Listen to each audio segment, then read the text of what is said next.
सगुण उपासक परहित निरत नीति दृढ़ नेम ते नर प्राण समान मम जिनके द्विज पद प्रेम। अर्थात जो सगुण भगवान के उपासक है, दूसरे के हित में लगे रहते हैं, नीति और नियमों में दृढ़ है और जिन्हें ब्राह्मणों के चरणों में प्रेम है, वह मनुष्य मेरे प्राणों के समान है।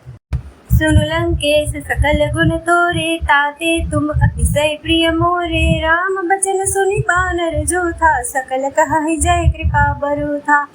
हे लंकापति, सुनो, तुम्हारे अंदर उपयुक्त सब गुण है, इससे तुम मुझे अत्यंत ही प्रिय हो।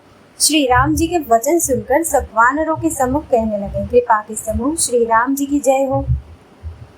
सुनत विभीषण प्रभु के बानी नई अघात श्रवणामृत जानी। पद अम्बुज गए बारहि बारा हृदय समातन प्रेम अपारा। प्रभु की वाणी सुनते ही और उसे कानों के लिए अमृत जानकर विभीषण जी अघाते नहीं है, वे बार बार श्री राम जी के चरण कमलों को पकड़ते हैं। अपार प्रेम है, हृदय में समाता नहीं है। सुनहु देव सचराचर स्वामी प्रणत पाल उर अंतर जामी। उर कछु प्रथम बास न रही प्रभु पद प्रीति सरित सो बही। विभीषण जी ने कहा, हे देव, हे चराचर जगत के स्वामी, हे शरणागत के रक्षक, हे सबके हृदय के भीतर की जानने वाले, सुनिए, मेरे हृदय में पहले कुछ वासना थी, वह प्रभु के चरणों की प्रीति रूपी नदी में बह गई।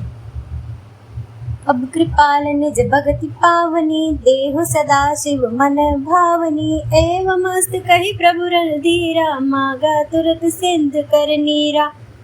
अब तो हे कृपालु, शिव जी के मन को सदैव प्रिय लगने वाली अपनी पवित्र भक्ति मुझे दीजिए। ऐसा ही हो कहकर रणधीर प्रभु श्री राम जी ने तुरंत ही समुद्र का जल मांगा। जदपि सखा तब इच्छा नहीं मोर दरसु अमोघ जग माही। अस कहे राम तिलक तेहि सारा सुमन वृष्टि नभ भई अपारा। और कहा, हे सखा, यद्यपि तुम्हारी इच्छा नहीं है, पर जगत में मेरा दर्शन अमोघ है, वह निष्फल नहीं जाता। ऐसा कहकर श्री राम जी ने उनको राज तिलक कर दिया। आकाश से पुष्पों की अपार वृष्टि हुई। रावण क्रोध अनल निज श्वास समीर प्रचंड। जरत विभीषण राखेउ दीनेउ राजु अखंड। श्री राम जी ने रावण की क्रोध रूपी अग्नि में, जो अपनी श्वास रूपी पवन से प्रचंड हो रही थी, जलते हुए विभीषण को बचा लिया और उसे अखंड राज्य दिया। जो संपत्ति शिव राम नहीं दीन दिए दस माथ। सोई संपदा विभीषण नहीं सकुच दीन रघुनाथ। शिव जी ने जो संपत्ति रावण को 10 सिरों की बलि देने पर दी थी, वही संपत्ति श्री रघुनाथ जी ने विभीषण को बहुत सकचाते हुए दी। अस प्रभु छाड़ी बजहि जे आना ते नर पशु बिन पूछ बिशाना। निज जन जानता ही अपनावा प्रभु सुभाव कपिकुल मन भावा। ऐसे परम कृपालु प्रभु को छोड़कर जो मनुष्य दूसरे को बचते हैं, वे बिना सिंह पूछ के पशु है। अपना सेवक जानकर विभीषण को श्री राम जी ने अपना लिया। प्रभु का स्वभाव वानर कुल के मन को बहुत भाया। पुनि सर्वज्ञ सर्व उर्वासी सर्व रूप सब रहित उदासी। बोले बचन नीति प्रतिपालक कारण मनुज धनुज कुल घालक। फिर सब कुछ जानने वाले, सबके हृदय में बसने वाले, सर्व रूप सबसे रहित उदासीन, कारण से मनुष्य बने हुए तथा राक्षसों के कुल का नाश करने वाले श्री राम जी नीति की रक्षा करने वाले वचन बोले।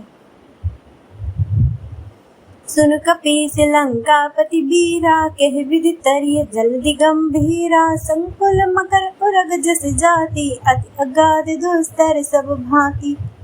हे वीर वानर राज सुग्रीव और लंकापति विभीषण, सुनो, इस गहरे समुद्र को किस प्रकार पार किया जाए।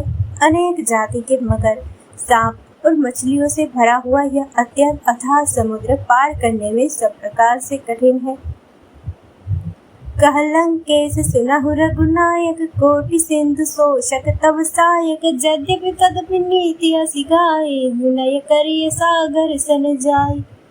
विभीषण जी ने कहा, हे रघुनाथ जी सुनिए, यद्यपि आपका एक बाण ही करोड़ों समुद्र को सोखने वाला है, तथापि नीति ऐसी कही गई है कि पहले जाकर समुद्र से प्रार्थना की जाए।